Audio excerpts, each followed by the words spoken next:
énorme, 12 000 terreaux.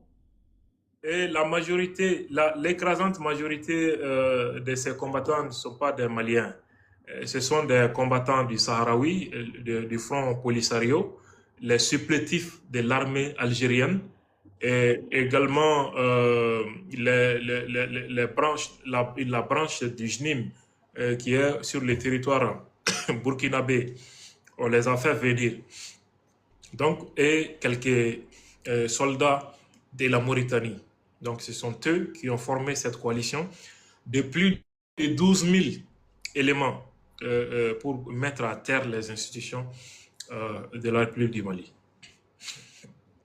Donc, en fait, l'objectif, comme nous le savons très bien, c'était le 25 avril, le gouvernement tombe, on installe un état de psychose, de terreur, de chaos. Si tu as bien remarqué, quelques jours avant le 25 avril, Mhm. un, un mouvement a été créé en France, soi-disant quelque chose pour le Sahel, avec l'objectif de renverser le pouvoir au Mali, au Burkina et au Niger. Et les médias français ont beaucoup commenté cette organisation fantoche, suivi de la visite de Marico aux otages maliens. Donc ces deux événements étaient l'autre branche politique pour faire croire que les Maliens veulent un changement du régime. La visite de Marico aux otages, c'était pour démoraliser l'armée et faciliter la prise du pouvoir par ces éléments armés financés par les États. Voilà, c'était Ou ça la ainsi, stratégie. ou aussi Malheureusement ainsi. pour eux, Mhm.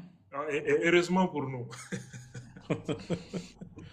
Ou du moins inciter les militaires à prendre les armes, parce que lorsque j'ai regardé ce que le reportage, je pense que c'était TV5, il y a une partie de plus où ils insistaient, ah oui, mais les soldats sont abandonnés par le gouvernement. Donc on présente Omar Mariko comme, entre parenthèses, le sauveur, le guide, hein, le guide d'une fantoche révolution, celui qui est en train de venir sauver les Maliens.